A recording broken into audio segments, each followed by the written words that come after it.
میری اور اس کی آنکھیں آمنے سامنے تھیں، میری زبان گنگ تھی، میرا جسم بے جان تھا، میرے دل کی دھڑکن بے قابو تھی۔ میں نے تو اپنی پوری قوت یکجا کر کے اپنے ہاتھ سے آصف کی ٹانگ کو ٹٹولا کہ اس کو چٹکی نوچ کر جگا سکوں، لیکن اس کی ٹانگ میرے ہاتھ سے دور تھی اور اس عورت کی آنکھ مستقل مل رہی تھیں، بنا آنکھ جھپکے۔ یقین کریں میری جو حالت تھی وہ بیان سے باہر ہے۔ پھر تو یہ معمول بن گیا، میرا چین و سکون سب لٹ گیا۔ میری امی رہنے آئیں تو وہ سو رہی تھیں دوپہر کے وقت، اور میں اپنے کمرے میں لیٹی تھی۔ ماسی کپڑے استری کر رہی تھی، بچے بھی وہیں کہیں کھیل رہے تھے۔ کہنے کا مقصد یہ ہے کہ اچھی خاصی چہل پہل تھی کہ اتنے میں امی کی چیخنے کی آواز آئی، کون ہو، کون ہو؟ اور مجھے سمجھنے میں ایک سیکنڈ بھی نہیں لگا کہ امی نے بھی ان آنٹی کے دیدار کر لیے ہیں۔ میں بستر سے کود کر امی کے پاس بھاگی تو امی نے ڈرے ہوئے خوفزدہ لہجے میں بتایا، ایک عورت ان پر جھکی ہوئی ان کو گور رہی تھی۔ بس پھر کیا تھا؟ میں نے پٹر پٹر پورا حلیہ بیان کر کے پوچھا، امی ایسی تھیں؟ امی نے کہا، ہاں بالکل ایسی۔ پھر امی کچھ دن رہ کر چلی گئیں، اور پھر میں نے تو پھر خوب رونا دھونا شروع کر دیا۔ آصف کے ساتھ اس کے گھر آتے ہی روز وہ پریشان ہو جاتا، تسلیاں دیتا اور کبھی کبھی تنگ بھی آ جاتا۔ میری بس ایک ہی رٹ کے مجھے نہیں رہنا یہاں، خدا کے واسطے کہیں اور چلو۔ ان جن آنٹی سے بہتر تو تمہاری امی تھیں، ڈر تو ان سے بھی لگتا تھا، مگر وہ تھیں تو انسان۔ آصف مجھے ڈانٹ کر کہتا، بچوں کا کھیل نہیں ہے گھر بدلنا۔ میں ماسی کے گلے لگ کے اکثر رویا کرتی، ایک وہی ہمدرد نظر آتی تھیں۔ میں اس کی منتیں کرتی کہ خدا کے لیے آصف کے آنے تک رک جاؤ، لیکن وہ بیچاری مجبور تھی۔ وہ کہتی، باجی میرے 2 بچے گونگے بہرے ہیں، میں جب گھر جاتی ہوں تو گلی میں بھٹک رہے ہوتے ہیں، اور ان کا باپ جو کسی چمڑے کی فیکٹری میں کام کرتا تھا وہ 12 بجے کے بعد آتا تھا۔ میں اس کی مجبوری سن کر چپ ہو جاتی، وہ مجھے ہر طرح کی تسلی دے کر چلی جاتی۔ مغرب کے قریب ہی میں نہ چاہتے ہوئے سو جاتی، اور پھر کبھی ایسا محسوس ہوتا جیسے میرے چہرے پہ کسی کا ہاتھ ہے اور میں ہل بھی نہ پاتی۔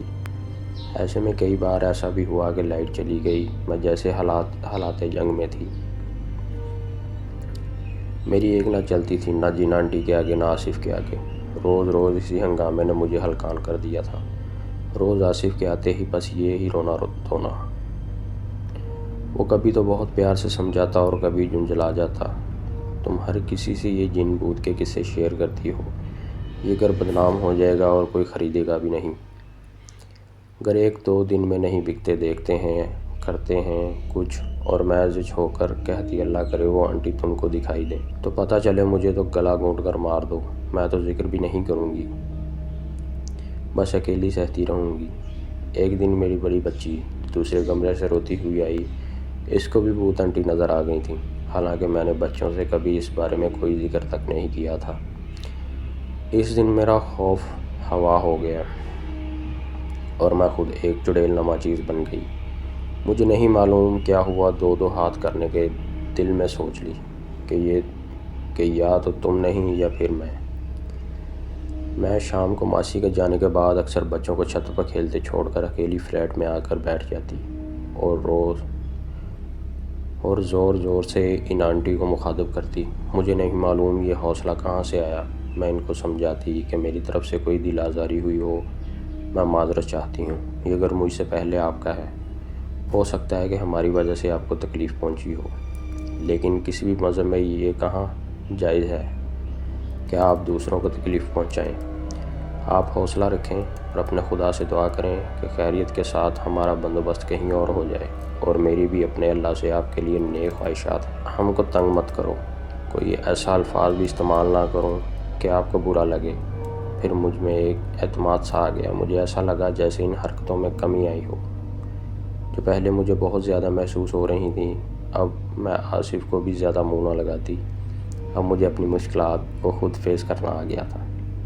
وہ پوچھتا بھی، آج کچھ نہیں ہوا، آج دن کیسا گزرا؟ میں تنگ آ کر جواب دیتی، کیسا گزرتا، ٹھیک گزرا، جیسا بھی گزرا، تم سن کر کیا کرو گے؟ میں یہ سوچ کر بات کرتی کہ میری ہر بات وہ آنٹی سن رہی ہیں۔ پھر جیسے قدرت ہم پر مہربان ہو گئی۔ میرے شوہر کا نارتھ ناظم آباد میں گھر، جو کئی سال سے بکنے کے لیے اسٹیٹ ایجنٹ کے پاس تھا، اور اس کی 90 لاکھ سے زیادہ قیمت نہ لگتی تھی، اس کی 1.5 کروڑ کی آفر آ گئی۔ وہ گھر بک گیا تو ہم نے دوسرا گھر دیکھنا شروع کیا، اور اب وہ آنٹی میری سہیلی ہے۔ جیسے میں ان کو اکیلی بیٹھ کر سب تفصیل بتایا کرتی۔ جو گھر پسند آتا وہ 2.5-3 کروڑ سے کم کا نہیں ہوتا۔ وہ فلیٹ اب خریدنا نہیں تھا۔ پھر یہ فیصلہ ہوا کہ یہ فلیٹ بھی بیچ کر اس کے پیسے ملا کر دوسرا گھر خریدا جائے۔ اسٹیٹ ایجنٹ کو کہنے کے بعد وہ فلیٹ دیکھنے والوں کی لائنیں لگ گئیں۔ روز کئی فیملیز آتیں اور بہت پسند کرتیں، لیکن ریٹ وہ کم لگاتیں جو ہم کو قبول نہ تھے۔ پھر ایک پشاور کی پٹھان فیملی جو بہت پڑھے لکھے سلجھے ہوئے لوگ تھے، سودا ڈن ہو گیا۔ وہ کڑی کی چوتھائی میں یہ فلیٹ خریدنا چاہتے تھے۔ آصف گھر پر نہیں تھے، اس کے باوجود وہ میرے ہاتھ پر 4 لاکھ کا چیک رکھ گئے۔ اب یہ فلیٹ آپ کسی اور کو نہیں دکھائیں گی۔ شاید کروڑ سے کچھ اوپر سودا ہوا۔ میں بڑی پریشان کہ کیا کروں، مجھے تو ان کو ہینڈل کرنا بھی نہ آئے۔ خیر جب آصف آئے تو میرا فکر چہرہ دیکھ کر پوچھا اب کیا ہوا، تو میں نے وہ چیک ان کے حوالے کر دیا۔ آصف نے اسٹیٹ ایجنٹ کو فون کیا اور مبارکباد جیسے الفاظ سن کر میں مطمئن ہو گئی کہ شکر ہے کوئی حماقت سرزد نہیں ہوئی مجھ سے۔ لیکن بمشکل 2 دن بعد وہ آدمی اور اس کی بیگم منہ لٹکائے آئے۔ ہم رات کا کھانا کھا رہے تھے اور میں جب چائے لیے کمرے میں پہنچی تو یہ الفاظ سنے کہ چلے نصیب میں نہیں تھا، اللہ مالک ہے۔ میں بوجھ سی گئی۔ بعد میں تفصیل پتہ چلی کہ وہ پیسوں کا بندوبست نہیں کر سکتے اور سودا منسوخ ہو گیا۔ آصف نے ان کا چیک ان کے حوالے کر دیا اور وہ شرمندہ چلے گئے۔ میں دوبارہ پریشان ہو کر بیٹھ گئی۔ پھر اس کا سودا ایک مسلمان فیملی میں ہوا اور ان کو ٹوٹ کر فلیٹ پسند آیا، اور پھر 2 دن بعد وہ سودا منسوخ۔ میں اور آصف حیران کہ یہ کیا ہو رہا ہے۔ اب آصف بھی میری باتوں کا یقین کرنے لگے تھے اور کہا یار کہیں وہ تمہاری جن آنٹی تو ایسا نہیں کر رہی کہ ان کو یہ فیملیز پسند نہ ہو۔